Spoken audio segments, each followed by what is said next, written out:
No public forums, petitions, deputations.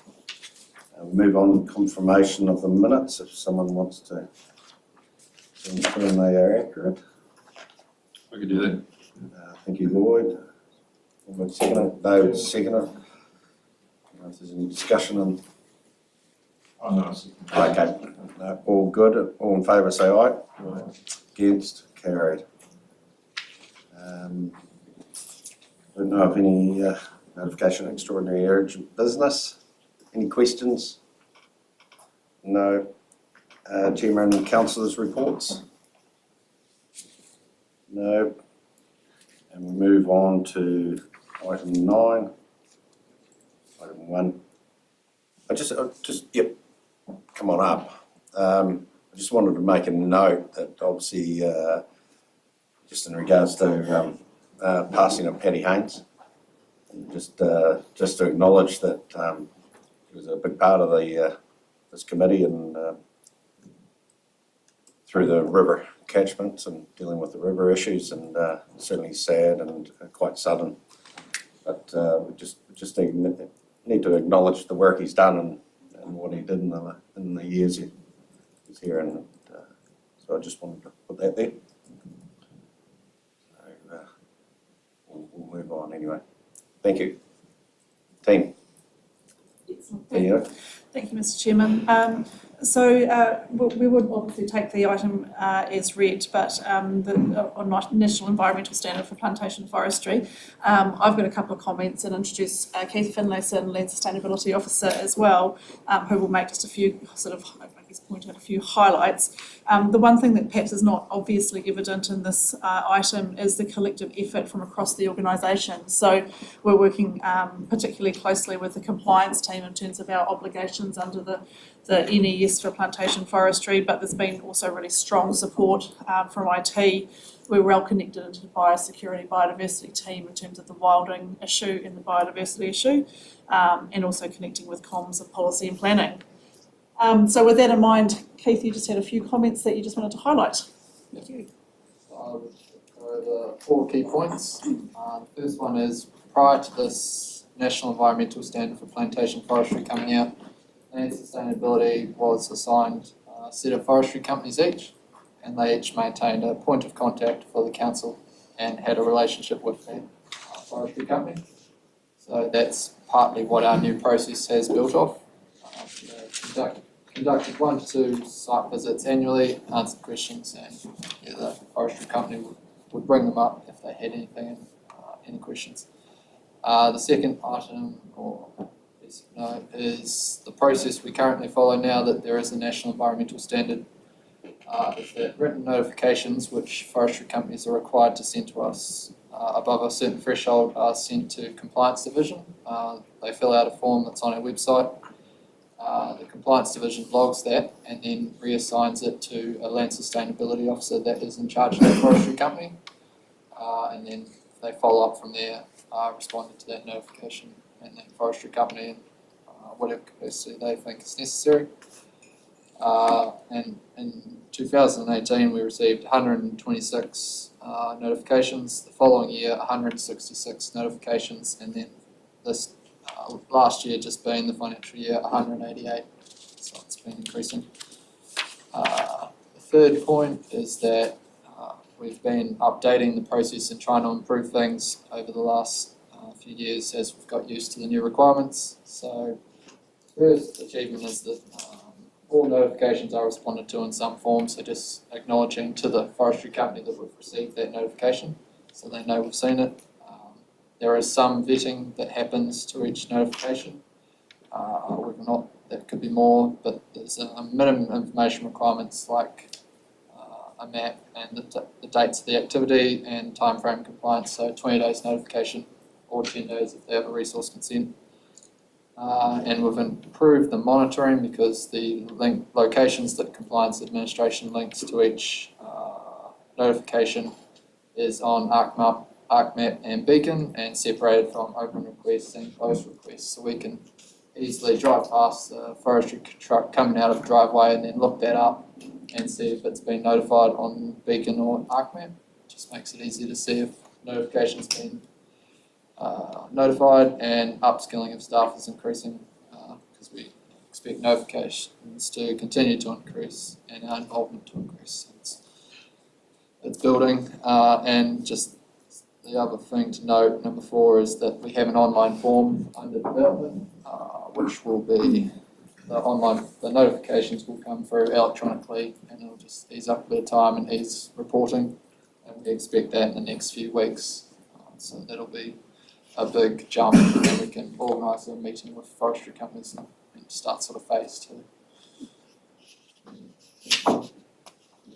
Happy to answer any questions. Nickel, Lloyd, and then Lloyd. No, thanks for that, and I know many of us have our frustrations with the weakness of the plantation, the NES on plantation forestry, but the report does remind me that we've had an ongoing relationship with forest companies for a long time, and driving around the countryside, even before the NES came out, it was noticeable that the setbacks have been better here, and I guess it probably goes back to Gary Morgan's days, but I think we do get better outcomes because we have that educational focus, regardless of a regulation that may not be strong enough. So, yeah, thanks for reminding me we do that, and that's a good sense of benefits from it. So. Thanks, John. My comments really go back to what we discussed this morning a little bit, was welding conifers or trees that should be in one place or not, and we talked briefly about who is responsible for them. And my understanding is that the forestry owner is not necessarily responsible for welding trees, especially Douglas fir, from their plantation. Is there a way of actually us closing that loophole? Because if you look at your other parts, trees planted in the wrong place at scale, and the flow-on effect, it looks like the taxpayer's picking up the burden at the moment, and maybe we should be controlling what we know, but the issue going forward is that if you're going to plant forest, even if it's going to be carbon farming, we need to make sure that it is within the confinements of which I presume will be a resource consent. Yeah, we, under the current legislation and National Environmental Standard, we can't stop trees being planted. We can change their plan, and we can say you need a bigger hybrid buffer once they've crossed the threshold of a score of 12 for the wilding calculator. So there's a little bit around reviewing that to make sure it is accurately representing the situation, because there's almost always a wilding risk if there's Douglas fir planted, no matter where it is. It's just how far they'll go and whether or not we can control it. If it's surrounding pasture, those trees will be eaten, but they'll still come up. So yeah, we have some control over how much the issue or the wilding might go through those hybrid buffers, and just getting them to change their plan to bring the score down. Yeah, we can't stop trees being planted. Yeah, just exactly right. And what I would say is we have been working with MPI, so we know that in some of the in the Southland conditions, the wilding calculator is not quite right. And so and I have to say I haven't got the latest, but certainly there was a piece of work going on as part of the 1-year NES plantation forestry review to specifically look at the wilding calculator in the Southland setting. But we do have a real challenge around the operation of that calculator, because that is the key determinant for the nature of the consent process. Can I just follow on, Richard, briefly? The comment this morning came up that the property was like the second farm from the forest, and he had a problem. So he didn't know how the first farm was going to be. And I suppose I'm really looking for, can we get into the rule book somewhere or through the process and actually start to put the responsibility where this lies, which is the forest owner, considering that we're going to have big areas, theoretically, planted to offset. And I think we need to be thinking about this stuff now, not post-planting, post-position of large landscapes changes. I would point out that we're kind of stage 2. Stage 1 is Southland District Council. An application will go to them, and we only hear about it or need to know about it 20 days before the trees are going to go in. So between 20 and 60 days, we all get a notification under the National Environmental Standard, and that's where we can come into play. So I don't know, we might work closely with SDC and do the consents together, even though we don't technically need to be involved until 20 to 60 days beforehand. But it's almost SDC first, us second. and they're also constrained. So the big challenge is connecting with MPI and making sure that they're really clear, because actually it's what's laid out in NESPF which is hampering us a little bit. But you're absolutely right, through you, Mr. Chairman. We actually have some challenges there in the legislation and the NESPF that make it difficult for us to ensure that landowners have the responsibility. And we work really closely, I should say, with biodiversity and biosecurity. So Ellie's team is really, naturally strongly interested in, and we're working really closely with them as well. Just quickly, in regards to that property, these are stations we're dealing with up the headwaters. Do we as a council want to know, like the farmer should contact saying, hey, just to have that knowledge what's going on? We've got an opportunity to work as Keith Should would they say, contact us? So that's if they say, do around you want to come and have a look what's going on? good practices in the buffers. So Keith, you talked about the hybrid buffers. So that's an area where we can encourage people to make those wider than they might otherwise, to think really hard about that. Often people have decided on a course of action in terms of the species variety, and that's a bit of a challenge, but certainly whatever good practices we can help farmers with and landowners with, and particularly, we're aware of some larger stations in the headwaters and trying to work as closely as we can. And trying to track as it comes along, take photos each year, have that evidence, it always helps. Good. Lloyd? Actually, pretty much word for word what I was going to ask, but also I was just wondering about the smaller landowners who are not part of a forestry company. Is there a sort of a minimum size over which we've got some sort of control, or can somebody say plant 100 Douglas firs or something, and then we've got no control per se in where they are in terms of a catchment or adjacent to dog lanes? If there's anything but afforestation, anything over a hectare. So if they were under a hectare, it wouldn't be notified, and it would be controlled under our regional plan, which wouldn't be much in terms of Something district and wouldn't trigger rules. So there's, again, just a distinction between, through you, Mr. Chairman, between the regulatory opportunity and requirements, but then also our opportunity to provide advice. But again, that might not be on our radar. Yeah. What about if it's, say, along a shelter belt or something like that actually has no area, it's just a sort of It's not covered. it would still have an area.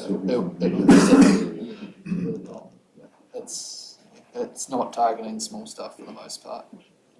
And most people do go through a company and they have standards that they sort of uphold. It's only rare for someone to do everything themselves, but yeah, small stuff is not as controlled. Okay. David, then Peter. Thank you, Mr. Chairman. Just along the lines of a different tack to where Lloyd was coming from, just concerns in those areas in the upper reaches as to water table levels and aquifers. And the concern that it really is a water take in an indirect way. What effect, do we know any effect? I mean, monitoring after it's happened is going to be too late, but as a regional council, do we have enough knowledge to have some understanding of whether that's going to have an effect? And to me, it's no different to a water take taken somewhere downstream. So there is a concern in that area that I'm talking about, in the upper reaches, and can we do anything about it? There's been studies in the Canard Forestry up around Fearlight, which seems to suggest that the water restrictions or changing in the water table wasn't as much as people thought. But you would have to rely on some science. There's some that's available, and I haven't heard the final story yet as to whether or not pine trees affect it as much as people say they do. And bearing in mind, a lot of those places had tussock, then it was cleared and it was pasture, so there would have been an increase, and I would be bringing it back to more natural levels potentially. So would need to look into that quite closely, but it hasn't been a consideration as much as because there hasn't been any big afforestations yet right up in the catchments where that's come up. It's mainly been wilding risk. Well, I'd be happy to kind of have a look at that. I think that's probably something that we haven't had as closer eye on, perhaps as some of the other issues, but if you would like, we could follow up on that. Peter? Thank you. System works quite well, Keith. So you had a question. I planted some trees, and before I planted them, I met through the forest company. We had a question that was answered before we could go ahead, so that works well. But I really think we need to get our foot right in the door with this, folks, and I've said it before, that district is the primary agent here. We understand that, and I'm really concerned that this is just going to take off, and you're just going to be looking around. I think, under our priority around regional leadership and working together with other local authorities, I think we should move forward to work together closely with the Southern District Council on getting a better understanding and better hold on it, because once it starts to get going and that image change is going to be viewed, because it will gather its own momentum, very hard to pull back. Yeah. So I think it's a priority for us. Perhaps if I could just make a brief comment, potentially both in terms for farmers, in terms of looking at options for tree planting, but also we think as this awareness increases around the requirements, the obligations for the NES for plantation forestry, the demand for our services will grow as well, and things like the notifications we think will only increase over the coming years. So that's something we're quite conscious of. We're trying to put processes in place, but we know that there will continue to be an increase in demand in that space, and we're conscious of that. And just through the forestry companies, because they're the ones, they control the planters. The industry, they're the ones to contact. Our strategy, as it usually is with a lot of these things, is to make sure that if they've crossed the threshold needing a resource consent, they have done that. And then before you get to a resource consent process, it's just building up that relationship and clarifying our expectations so that when they make their plans, if it's below that resource consent threshold, ideally we'll work with them to get the best outcomes. So we're really limited to that consent threshold and just proving that that's accurate, which is a lightning score of 12 usually. Yeah, that's what I'm saying. That's a challenge for this council. We need to break through that process, and like for instance, when something trips 100 hectares, it needs to go into your farm plan and it needs to have an inspection. Sustainability or something along those lines. Thanks for that. Sorry, Peter, just we've had a bit of a discussion. Lloyd, do you got a couple of quick? Well, I think we're missing the point here, if I'm really honest. And bylaw comes into mind. I think we've got to get ahead of this. We can't wait for a consent to come through the process. And I think we need to work with GDC quite closely. But my impression is that even before I start thinking about planning, I should know that my responsibility is for the area that I've got trees in, and that goes beyond that. Then I'm responsible being the landowner and not being passed on to others. I think we're talking similar, but we're not actually solving the problem that we're spending thousands and thousands, millions of dollars at Mid-Dome, Takatimu or Tringatura up there. We're spending a lot of money trying to tidy up yesterday's mistakes. We've got to be brighter than that going forward. So through you, Mr. Chairman, I'm happy to come back either directly or to yourself or to the next meeting if that's appropriate around the wilding issue and the challenges with getting ahead of that. And we're working with Ellie on that.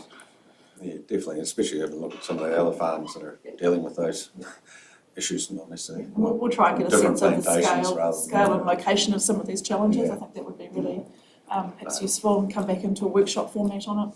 Yep, no, all good, Nickel.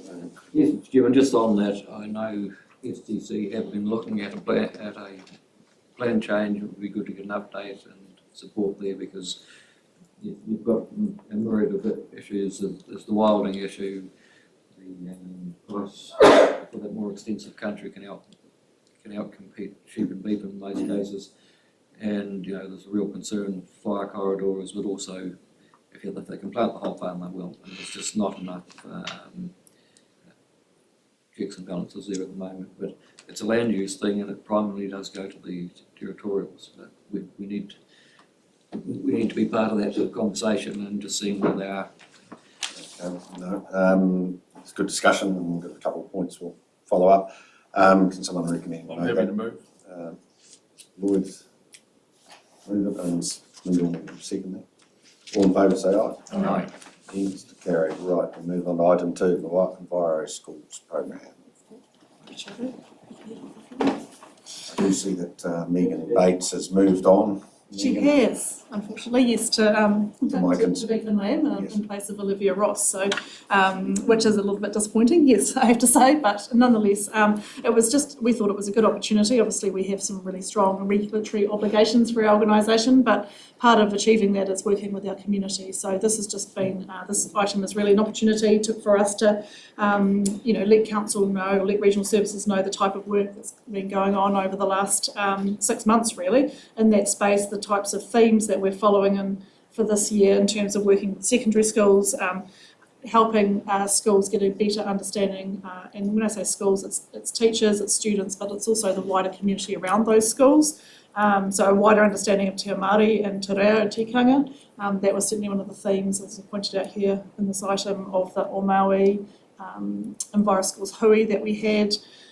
We're looking actually to help people understand better the ecological health and biodiversity, so we're working a lot actually across catchment groups now and the Enviroschools program around using stream habitat assessment tools, and we're really encouraging the community, and I say the wider community, to have a better understanding of what's in their backyard, and we think that helps drive a more strengthened understanding of why action is needed. And as I pointed out in the last bullet point there, we're trying to connect up, and I guess I make quite a focus of that because obviously schools sit within a wider community, within catchment groups, and trying to join the dots, if you like, there, I think is really important. So it means that we have the opportunity to work across a wider selection of our community rather than necessarily just the people that we often talk to. So, and we see that across our division as well. So the work that we're doing is, not just focused on farmers individually, it's collectively across the community in terms of achieving the outcomes of council. So happy to answer questions. Any questions? Lynn? Thank you, Mr. Chairman. Thanks, Fiona. I love this work. A lot of the schools that are involved are smaller rural schools. Good to see some focus on the secondary schools because they tend to be in the more densely populated areas. So what else do you think we can be doing to activate some of those urban secondary schools in particular, but the urban primary schools actually, because there's more of them, because I'm preaching to the converted, it's a really good opportunity to involve urban people in their environment. So suggestions? Yeah, so I suppose actually that's a useful question. If I look at the distribution of how we interact across the region, we've got a real stronghold in the Fiordland Te Anau area. So, and we've actually recently engaged someone to help provide a bit of additional sort of support in those schools. So across the board from kindergarten through to secondary, we've got strong engagement.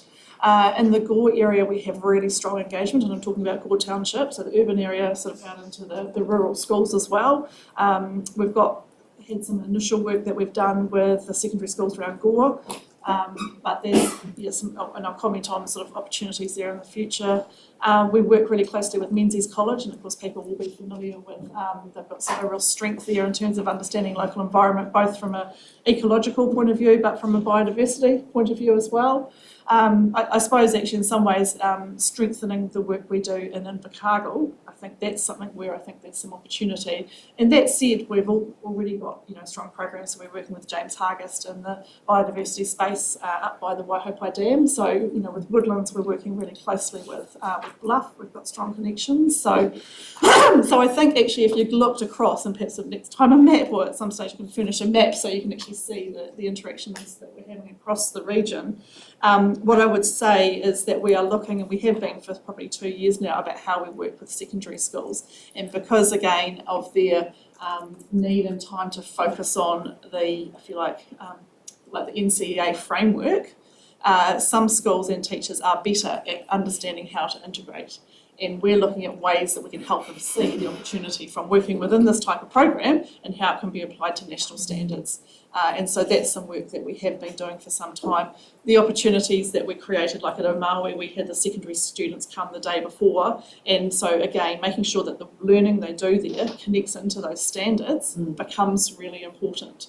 And then there's an opportunity for mentoring, and again, that's a space that we can really, an opportunity we can offer to schools, secondary schools, in terms of personal development of the children, of the students. So it's not straightforward, and some schools are more able to see the opportunity than others. And what is really interesting, and has been for some time for me, is that we have highly activated students through, interestingly, kindergarten and primary school. And we have, some of them come back to us and say, but we got to secondary school and there was nothing for us. So hence our focus and our real interest in keeping that going. And it goes in a whole lot of different ways, because it's about, environment, ecology, it's about science, it's about literacy. There's some real opportunities there. So, and again, the connection into, and we do see this in Gore, the Gore catchment group, and the work that's going on there. And obviously you're aware we've got a farm that we've been working really closely with near Gore as a learning opportunity for both students and local farmers. So those are just some examples, but it's by no means a straightforward sort of opportunity. Yeah. And it requires just continual work, like it does in a whole range of things that we do with the community. It often takes just persistence and different perspectives, and trying one thing and then trying something else. Yeah. Thanks, Peter? Yeah, thanks, Mr. Chair. You answered all the questions I was going to ask you. I know it's really difficult we've been trying to do it up in Dipton. Yeah. Those years 11, 12 and 13 are very intense for students. The key that we've found is it's finding the right teacher. Once you find the right teacher in a school, and you'll find that those schools you've got lots of engagement, and you've got those couple of key points of contact that they have an interest and passion. And it is, absolutely, it is critical, but actually one of the reasons why this is important is because we actually have, it's kind of a holistic, and I hate to say that word, it's a whole program, I'll say that, in that, yes, we need to ignite it through a teacher, but actually the whole point is that we create a long-term program that survives teachers coming and going and students coming and going. And again, it's the type of, again, the themes and the links I draw into the wider community are, when we're working with farmers and catchment groups, we don't want to just dip in and then dip out again. We want to create the opportunity for a long-term relationship that helps build and develop and, that awareness and action. The opportunities around the estuary, about some of the city schools to turn and face the estuary like we've been talking about. I just very briefly, we have a small example down by Staveycraft where we're doing planting. We've been doing planting for a couple of years, so it's a very small example. The other thing, of course, that you'll know is that we've recently developed a really strong relationship with SIT around the microplastics project. And again, we've been able to bring our strength of education and connecting with schools, but also the ecological perspective and the science perspective as well into that discussion using the community health techniques and tools. So yeah, that's the sort of thing I think that's really promising. Thanks, Fiona. And just the one thing I was going to pick up in regards to seeing that there's quite the involvement in the kindergarten, the young age, and it's so important to get the young ones. That just becomes normal. What to be involved in that environment space, and obviously they have influence on the parents and as it goes up through up there. So no, that's all good. Is there any other questions? Second. Yep, Lyndall and then it's a long day. Nickel, all in favour say aye. Aye. Against, carried. Right, I think we're on to the Raymond. Item 3, works program. Might do a presentation. Oh, yeah. If that's right. Yep. We have to make it work. Yeah. Right.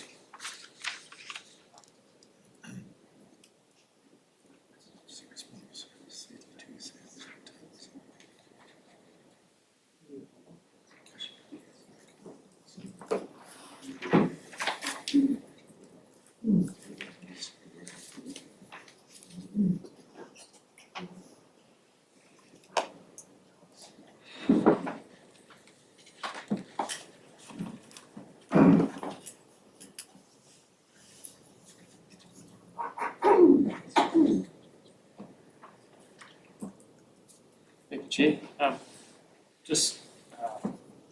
not sure what the protocol is for this part of the agenda, but so I've got into the habit over the last few years of talking to some photos the picture tells 1,000 words just in terms of some of the things that the team have been up to over a period of time. I did get reminded this morning that I tend to talk quite quietly, so I'll try and adjust the volume knob as best as I can, but if I do start to get a little bit quiet, please do tell me and I'll try and tweak the audio back up again. Brian's going to be our volume adjuster. We can't hear everything. This is your last task, you're here. Oh,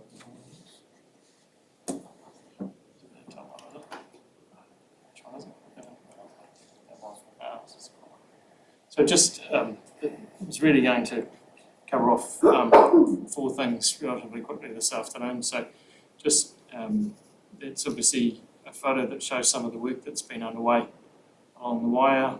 I actually went down and had a look at that job a couple of weeks ago with the farmer. Certainly pretty impressive, and he's certainly pretty happy with the end result. Just skipping kind of fairly quickly on the Invercargill Climate Resilience Project. I've added a little cheekily in there the ICC component of that Climate Resilience Project, which is, as you all know, strengthening, raising the Stead Street stop bank adjacent to the airport.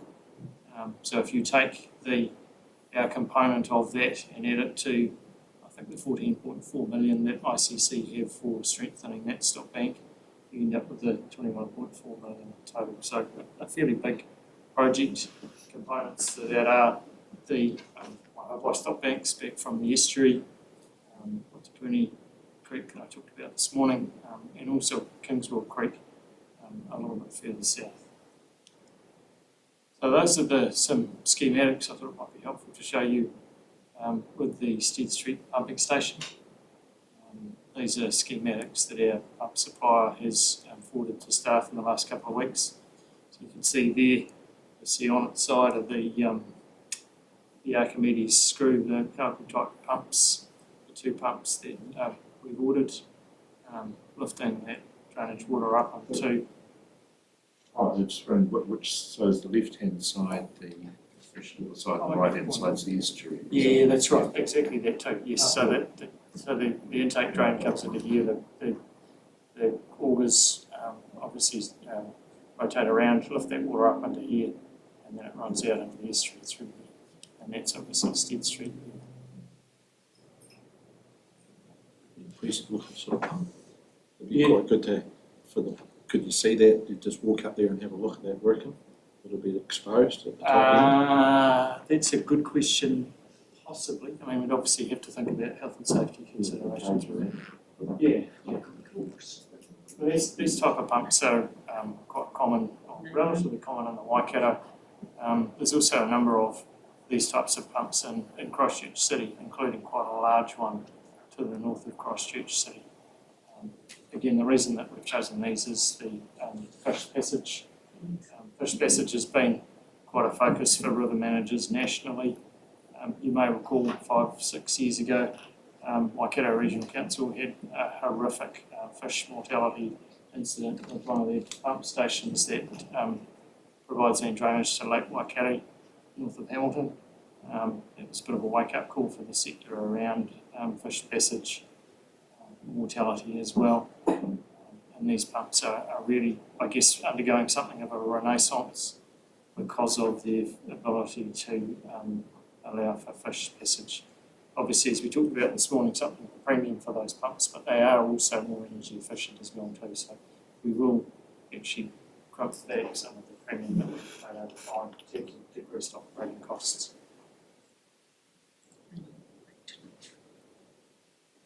Maintenance costs also. Yeah, maintenance costs as well too. Yeah, well, and particularly with the old, the station that it currently exists, maintenance costs for that are very high. Power costs are very high as well too. Arguably it should have been replaced 10 or 20 years ago, but we've obviously got the opportunity. The other infographic that I pinched a little cheekily from ICC this morning, I'm not sure how widely distributed this is, but it's basically the concept for the Stead Street stop bank. We've been working quite closely with ICC, Jeremy Rees in particular, who's the engineering manager of ICC on this project. They've contracted WSB as the engineering consultant to do the investigation and detailed design. No shortage of challenges for ICC with this in terms of having the road right there, overhead power lines, not able, because of the physical constraints, to do much geotechnical investigation ahead of construction. So a fair few kind of risks wrapped up on this project. It will evolve, the intention is to utilise steel sheet piling, driven sheet piling. Doesn't look the prettiest, but from an engineering perspective, there really aren't any alternatives. It's by far the best way to go in terms of all of the different site constraints that exist in the application. I reckon if we have to, well into the future, we could weld a top-up on that. Well, there's new climate change data that's just come through about extra sea level rise. So who knows in 25 years, 30 years. Which is, I guess, in the few weeks that I've been in the job, one of the first things I went to is what are we basing all of the Invercargill resilience project on in terms of a level on the estuary, a storm surge level on the estuary, and NIWA a couple of years ago did some pretty comprehensive work for us around that. So and there's a bit of permutations and combinations in terms of allowing for storm surge and wind fetch and other things in terms of the design height, but it's a pretty conservative height. Normally it's 1 in 500, but as you say, it does depend on what you assume as an RCP scenario for climate changes to just how much the 500-year standard will be frittered away into the future. But it does seem to be, well, conservative is the wrong word, but I think it certainly seems to be, well, it is conservative. I guess it certainly seems to factor in a number of different scenarios really well. So Gore, obviously, another of the projects. As I noted this morning, we are a little bit behind with Gore in terms of investigation and detailed design. We have engaged a consultant to progress that work, but nothing kind of particularly to report at this time with that project. Watara, obviously a number of different projects. I think it's the Waimumu Stop Bank, Boundary Creek, and also the protection for main river system there. I did kind of throw in this photo just to illustrate some of the challenges that we have with raising these stop banks on either side of the river, and also constructing these rock linings on either side of the river channel as well. There isn't much berm, but there's basically no berm at all alongside the stop bank there. So part of what we've been talking about in terms of the methodology is whether we need to actually try and rebuild the stop bank at the same time that we're building the rock lining, and focus on one side of the river in one construction season and then switch to the other side of the river in the next season. So we're not raising those. Yeah, Raising them. We're looking at raising them, Because there was increasing the crest width and providing a slightly flatter batter on the river side as well. Because there was always a concern that you didn't have any room.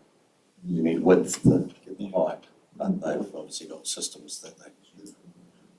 Yeah, and that's the challenge, and that's what we're wrestling with, because we've got that public road right there as well. Take that over, do we? Yeah, well, Public road. how we fill all that together. Fill it with water. And obviously from my perspective, as you do with any stop bank project at the moment, it's trying to build a slightly wider crest width. If you do need to come along and add in the future, you don't need to go and rebuild the whole foundation. You've already got a wide enough platform where you can add half a metre or whatever it is onto the top of the stop bank at some point in the future. Whereas about the two buildings, because you've got the paper mill one side and the meatworks on the other, are they sufficiently high above? As I understand it, and which is all, again, I'm still learning my geography a little bit, but it's this in-river feature here that really helps out further downstream. So the issues in terms of elevated water level are all upstream here and tend to disappear a little bit further downstream. Was it February, was it? Was that the last flood? Yeah, it was, sorry, yeah, it was February 2020. This year. I thought it was higher, that wasn't peak. I thought it was- I don't, well, which is a really good question. I think that's hot, was higher. It could well have been, it could be in the falling one of the flood event, it might not necessarily 2,600 contribute. cubics going through there or something. I'm not sure what freeboard we had at flood through Ontario. My gut feeling was we had no freeboard, we were basically at peak. And the deck, what they call the falls there, they were just straight across the top, you couldn't see. That's our problem, because we've got that narrow bit in the centre there, that's our choke point.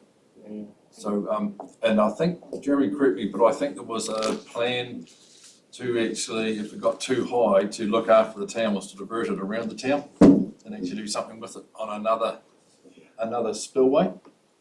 They talked about, they always said, oh, do they go this direction? I should be saying this, about 200 million versus about 10 million. They said they know which way they would go, just unfortunately that's which side to protect. But also there's the island below the bridge, it would, if you got rid of that, it would drop it down about 2 or 3 metres, and so there's sort of a cork in at the other end. Unfortunately, there's a wee bit of talk about that, so. The bypasses are really expensive, and it's what Bay Plenty Regional Council are working on at the moment, is a bypass channel around Edgecombe, a bypass floodway, and it's sitting fairly hefty numbers associated with them. And that just at the end of the photo there, that's where she blew out in the 78 or 80 or 84 or whichever one it was. It was an 80 metre strip there, she just went that way. So I know you're just new to the job, but really I wonder whether we should be looking at what we can do further upstream. Is there any way, I mean, I just had a bit of a tally up of the rock works, and I think there's 31,000 tonne in 6 months gone and up further. Do we look at in the future whether we can do something further up into the reaches of the rivers? Detention, do you mean attenuation? Catchment. Yes, yeah. Yep. Because, you know, if climate change is what it's going to be, these rivers are going to be a hell of a lot higher than that. So, you know, we do need to have a look at that, because that's 6 months, 31,000 tonne of rock. I don't know what that costs, but it must be horrendous. Yeah. I think Mr. Chairman, if I could, we know enough information now, we need to have B and C sitting around us to some degree. The conservation order may make it difficult to do stuff, but we're going to have to not be scared, but to actually go and address some of these issues, whether it's taking the peak off and it gets a certain height, or letting the peak go somewhere or hold somewhere and then letting it back in like the Winton Dam. I think we're going to have to think a little bit outside, because we either deal with it in a nice way now, or we deal with the residents on either side of that, and that's not always a nice conversation to have when we've got enough information to say we needed to be thinking about alternatives. I guess, Chair, the challenge for me, and I sort of said this morning, was that we're on a very tight time frame in terms of central government funding, and I'm not certainly happy to look at that in parallel, but not wanting to obviously. The shovel really has priority, but I think in the back of our minds we need to be thinking about other things. And happy to do that, and I do. I'm certainly aware last year, both Betty and the wake of Edgecombe were looking at, and the councillors at Bay Plenty had instructed staff to look at attenuation measures up in the catchment, and just what the various options might be. And I'm happy to do some stop work in that regard. I suspect, given the predecessors in this role and the length of time that the Regional Council has been in existence, I'd imagine they've all been well picked over in the past, but No, I'd go the opposite and say that we have had, since the Second World War, we've been learning to drain this thing at scale, at pace. We haven't had the thinking of how to look after wetlands, restore wetlands or holding areas. It's been how fast can we get it down into the sea. Now, I think we're actually on the crest of a fundamental change in our thinking, And I think we've got to be brave enough to have that conversation. But up until now, it's like we've been straightening, we've been deepening, we've been controlling, mitigating. We've done everything but think about the other question is there another way? And maybe I've been thinking the wrong way. Maybe that I can do something else in a different place to take the pressure off some of our key assets in the community. Happy to look at that, and I have, Fiona and I have had one or two fairly loose discussions on that, but happy to progress that and come back with something maybe in a workshop environment, just time to do some thinking about that. When you look at it, I mean, we're talking 10 million on one side, 20 million on the other side. 200, it's quite a, Yeah, I mean, we're looking at multi-millions there. Maybe we should be looking back up there and saying, okay, we've got to spend multi-millions up here. Well, 5 up there might be better than 200 down here. That's right, yes. but I think it's actually, to be honest, just a bigger picture that a lot of insured property, the insurance companies and things should be looking. If we can save their cost, the big picture here looking at is trying to save. We've got to look after those farms, to take the pressure. People and property there, isn't it, really? And that's quite real. So if we start getting information in, that's coming in, that's got the red light flashing, we've got to move on this, these sorts of ideas that we're talking about. If you keep doing what you've always done, you get the same result. If we can carry and keep moving anyway. Surely. Who's chipping? You are. So, Wynnum obviously forms part of the suite of climate resilience projects. Again, I don't have much to provide an update or comment on with that. And my final slide is really the other bullet point that I had noted down on the agenda, and that's to talk about rock supply. So I know there's been a little bit of discussion about that. The team are pretty engaged around rock supply at the moment. That particular photo there, I'm still finding my way a little bit in terms of geography, but it's somewhere between Mataura and Gore on the other side of the river. And it's really working in partnership with a contractor to looking at using the climate resilience funding to improve the rock supply sources that we've got, using that government funding to really open up more of these operations and lock in some long-term arrangement with those suppliers as well too. That one, the tricky thing, and I have to say, rock supply in the Manawatu is a hell of a lot more challenging than it is in Southland. The difficulty with rock supply is not knowing quite what you're going to get until you get into it. And from a contractor's perspective, it's a bit of a gamble opening it up. Just so happens in this location, the contractor has opened it up and found some pretty good rock on there that we're certainly pretty interested in for the Mataura project. So working on that at the moment. We have a bit of a challenge with one of our other quarrying operations that's operated by a contracting firm. They've been trying to up their rates fairly substantially. The team have been having some good, robust conversations with them around the rates that they're charging or proposing to charge for their rock. So hoping that they will maybe be a little bit more amenable to something that's not quite as significant as the increases that they're proposing. So just, I guess, a note for you, an ongoing challenge for us, that rock supply. It's a big, we've supplied rock for river protection over the years, and that was linked in with farm development. But of course, that may be a thing of the past, farm development. So I had two other bullet points noted. Chair, one was one word, gravel, but I kind of realised that might take up a fair amount of time. But I've got a whole range of thoughts on that. I kind of gather, and as Donna's been telling me the few weeks I've been in the role, gravel is obviously an issue at the moment. Not unsurprisingly, after a large flood event, gravel is an issue, and appreciate there's a whole range of views around that. Doing all the thinking in that space at the moment, and working with the team and having to come back in some sort of workshop format and talk about gravel and gravel management at some point in the future. One of the tasks I've been doing in the last few weeks is cleaning out what I referred to as Noel's office, because most of the paper in the office is from Noel's day and Noel's generation, and there's certainly been a number of workshops in the past on gravel and gravel management. I'm happy, as I say, to bring something to you if that would be.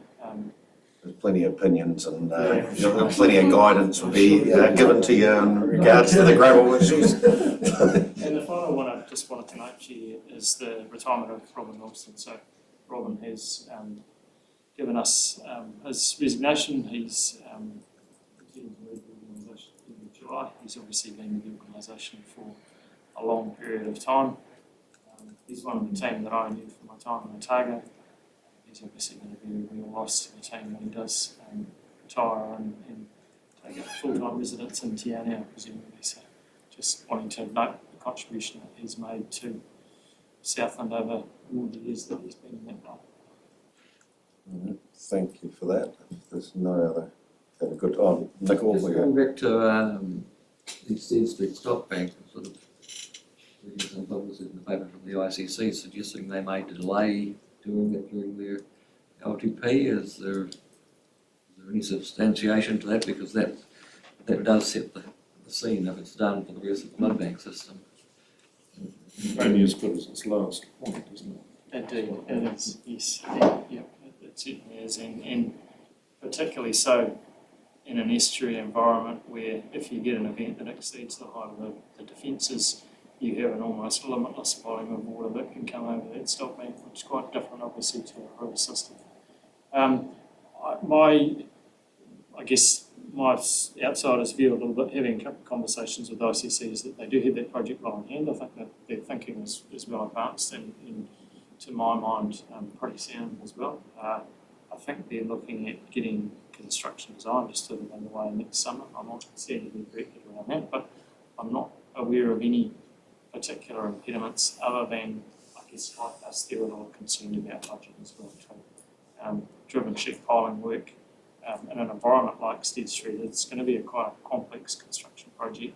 Traffic management cost is going to be, I imagine, fairly horrific. So I think they're just a little bit concerned as to how far that budget is going to stretch. Send the Brown Bay Road. What's that? Send the Brown Bay Road. Yeah. And they'll really appreciate what they've got when they get it.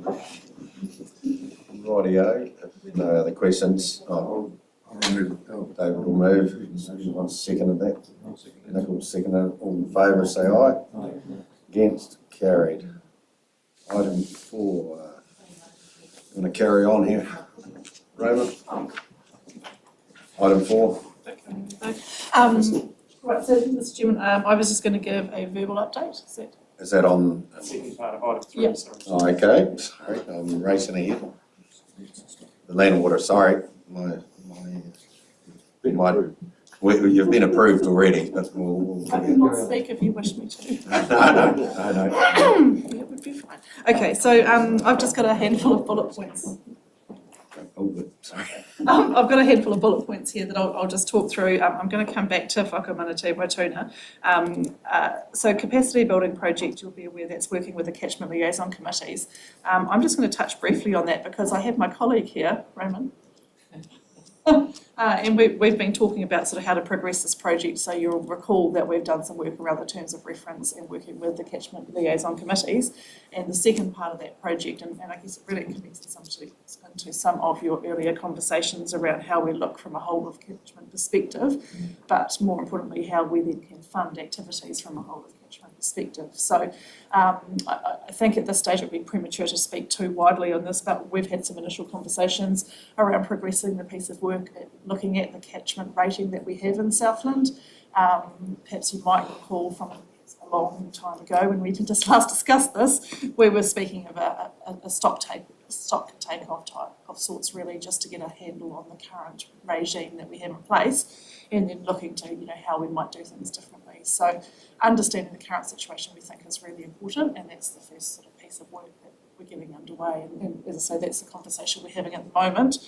And also just in speaking with Raymond about that whole idea of total catchment management or whole of catchment management and the interactions that happen between all of the works that we do from a climate resilience perspective, what we're looking for from an ecological perspective, from a biodiversity climate change perspective. So that's that's on the radar. In terms of community field days and workshops, it's fair to say that we are attending a lot of those at the moment, and we're having, so we're doing a huge amount of work supporting Thriving Southland. Often our staff are called to give sort of, if you like, technical information at these workshops. Predominantly at the moment they're around wintering, intensive winter grazing, and also we're doing some work to support beef and lamb with their farm plan workshops. As I say, there's quite a significant amount of support that our staff are providing, and quite conscious of that. And to be fair, there's quite a good turnout coming to, and many questions coming to these, people coming to these, the field days.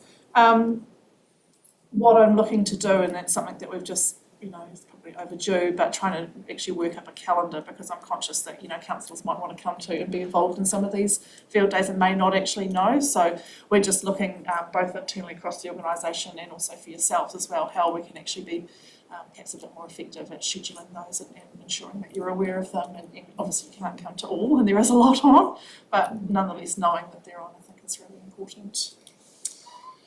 Just very briefly to touch on the contaminated land remediation funding. So we've received funding for 2 projects from Ministry for the Environment. In both cases we're working with partners. So Ocean Beach, I think you'll probably be familiar with the work we've been doing there, and that's now continuing on to a second stage, working really closely with the Department of Conservation, with Invercargill City Council, and also with iwi, because it's a real site of significance.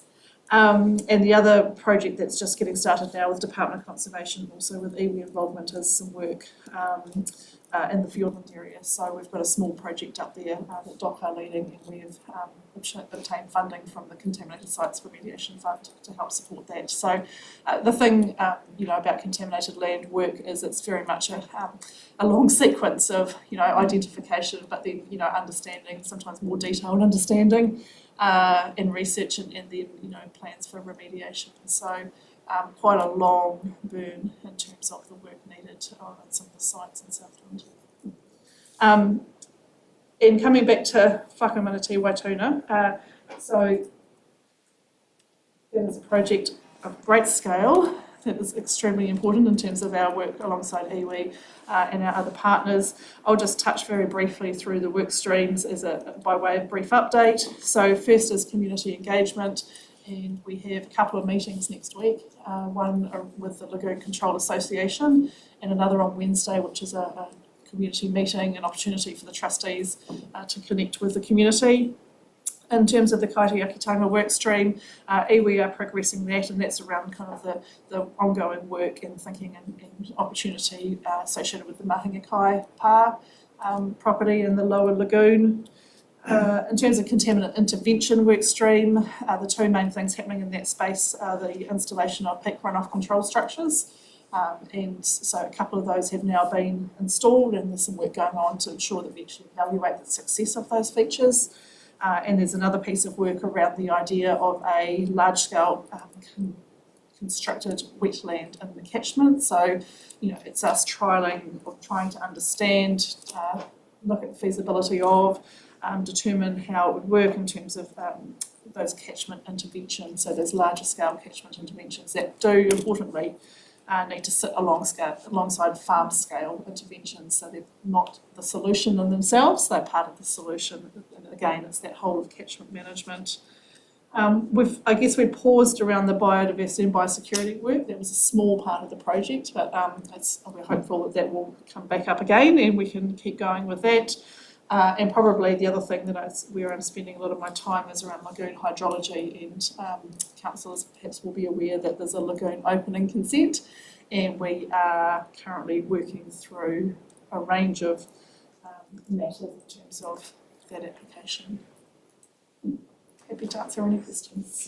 Just in regards to time, we've got to keep things moving, but has anybody got any quick questions?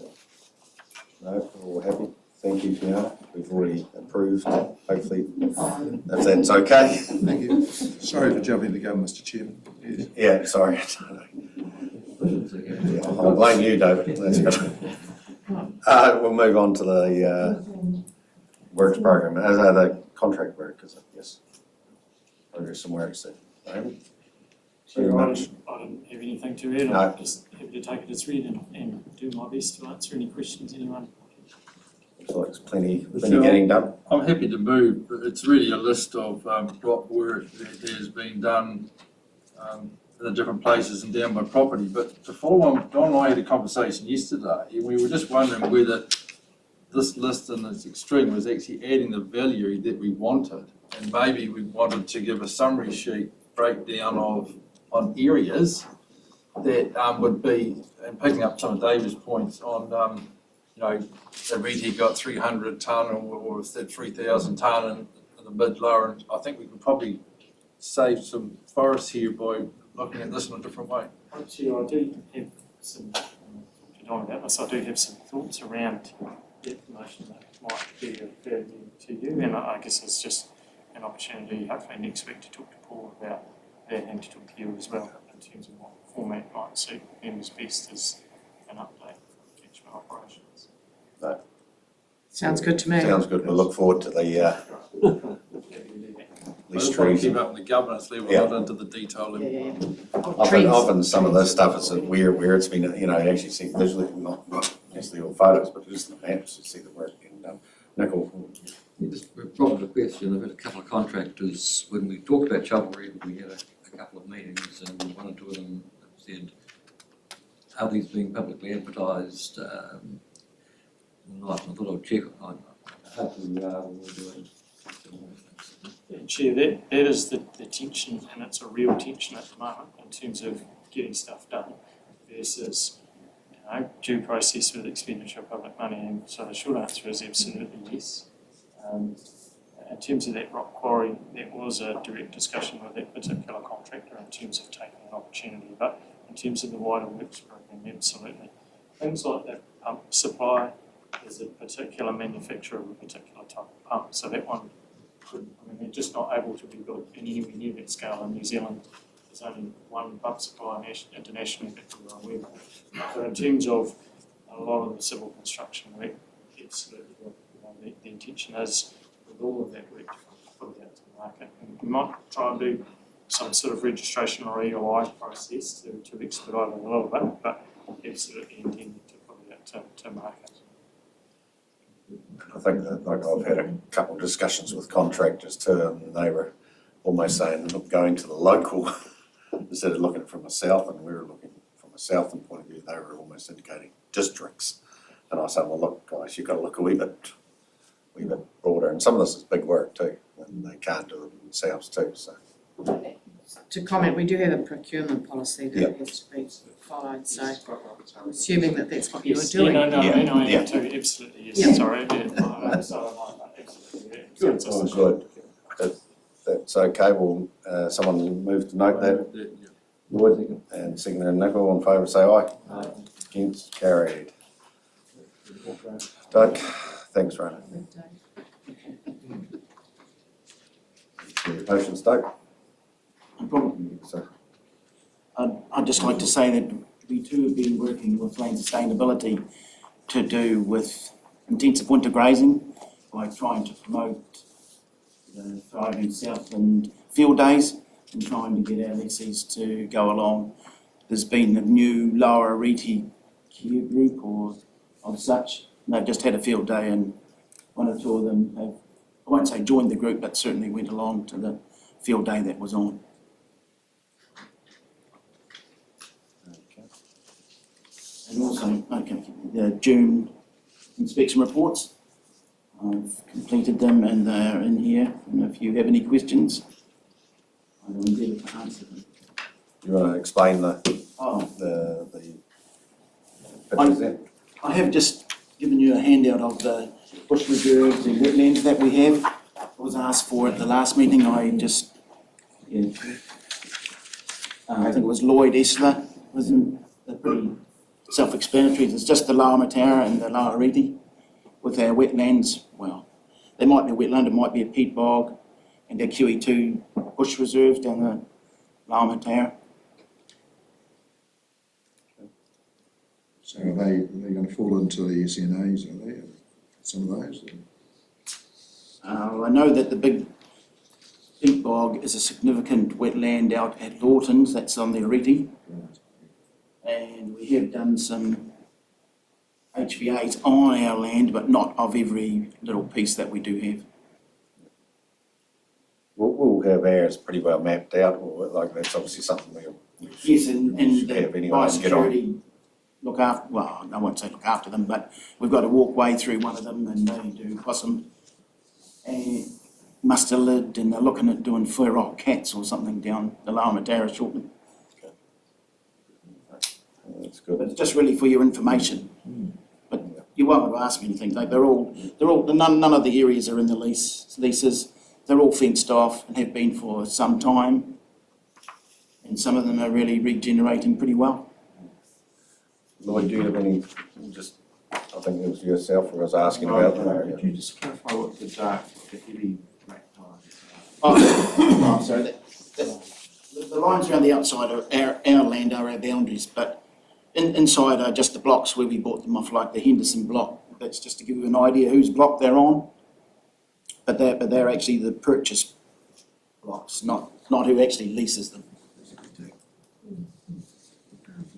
That's good, it's very clear.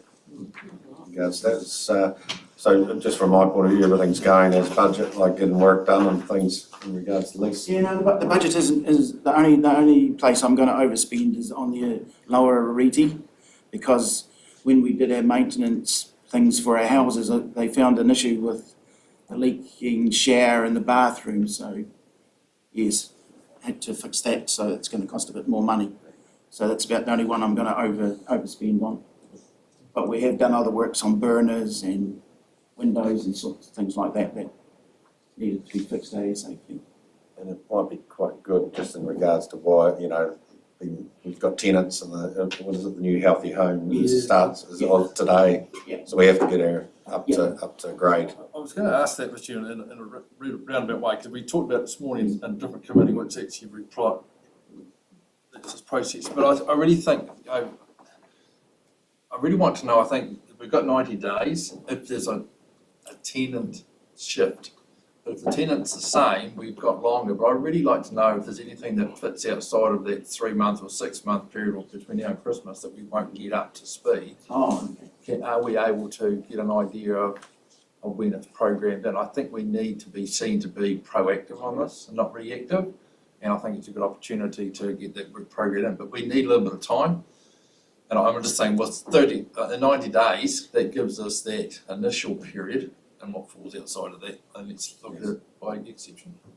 okay, then I guess I'm trying to do all the things that were ASAP. Yeah, that's From fine, those sort of that's things. fine, that's fine. And they are the ones that are important to those healthy homes things. Like the dampness in the shower, like there was a window leaking somewhere, there was a leak in a laundry that nobody seemed to know about. Those sorts of things is what we're doing, if you know what I mean, ASAP. Yeah. But we have got other long-term things that are going to crop up. David?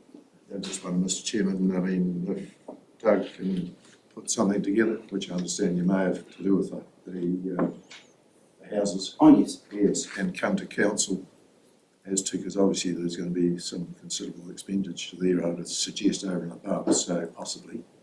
Okay. Yeah. Well, I at the end don't of the think it's day, going to you be can work that. through myself or if you want to sit down and we can report back if there's anything but like major. Okay, well, I'd probably say at this stage there isn't, Yeah, okay. but that's not to It's say actually there getting isn't. the stuff done too. Yes, yes, That's probably the priority, is just to get it done. yeah. So, That's fine. then Do I say it goes back to that conversation we had in the OPEC about what level of risk we need to be made aware of, so in the meantime you might need to. yeah, well, I See can that? spend a bit of time, Yeah. I'll make, to I go with just those things. didn't realise that we had money in the budget that they had Yeah. to fix these houses up. That's what I was No, we expecting can- sort of for the next budget round to talk to the regional services Well, about. We'll clarify that, Yeah. certainly I'll sit down, I'll take it upon myself to sit down and if there's anything that's outside of what we think, I'll come back to the council. And we need to make sure we meeting your legal obligations. Yeah. So that's what I'm probably trying to say, to be short, is let's do what we need to do, and by exception, let's report, so we know we've got a paper trail. Yeah, but we'll make it very clear for you, that we know what you can do and things, so. No, it's all good, there are no more questions there, if someone moved to the note of the report. Somebody else can just. Lyndall and seconded by David. All in favour say aye. Aye. Against, carried, now to my knowledge. Let me get back to my thing. Agenda here. That's it. That's it, I don't think there's anything, Phil's not here, so I think we can finish the meeting, thank you very much. We've got a council briefing now. Yeah, thank you, Doc. Yes. Three o'clock. And that's Last thing.